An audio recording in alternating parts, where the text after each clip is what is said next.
السلام عليكم. اللهم صل وبارك على سيدنا محمد. احنا هنعمل بطاطس ب3 مكونات بس، في منتهى الجمال والطعم، حكايه. جربوها. يلا بقى نخش نشوف الوصفه. احنا عملنا 4 بطاطسات وقشرناهم، يعني نحطهم بقى تتسلق على النار وبعدين نوريكم بعد ما تخلص. البطاطس احنا هنهرسها دلوقتي كده خالص، هننعمها معانا.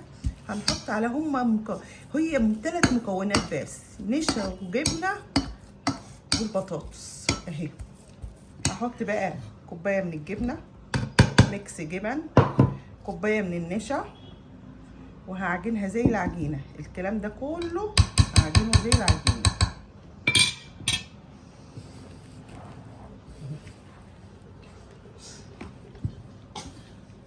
هورينا اهي.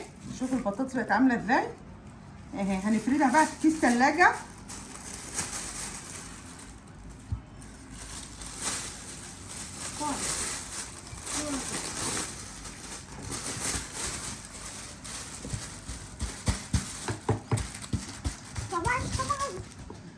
نجيب النشابه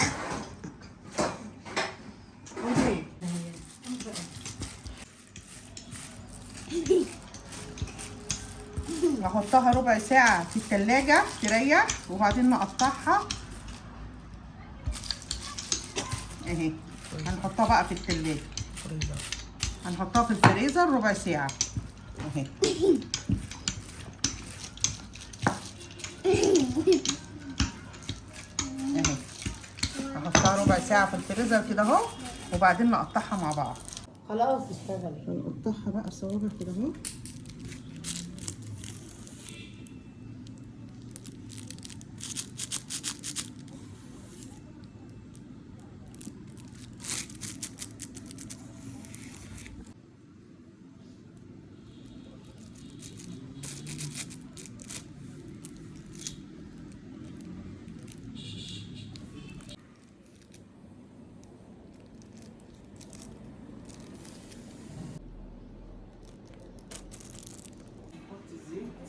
البطاطس اهي بتتحمر.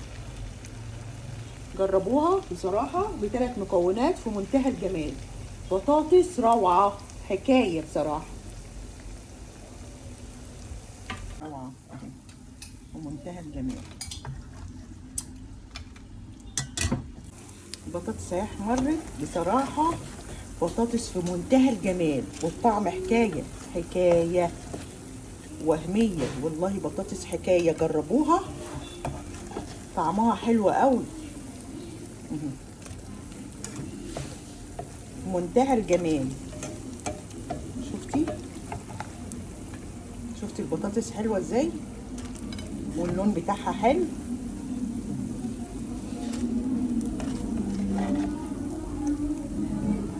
طلعها على مناديل مطبخ. جميلة وحلوة ازاي. شوفوا الطعم متقرمش وجميلة ازاي. طعمها حكاية. جربوها. لايك وشير بقى، وخش على اليوتيوب، فعلي الجرس عشان يوصلك كل جديد. باي باي.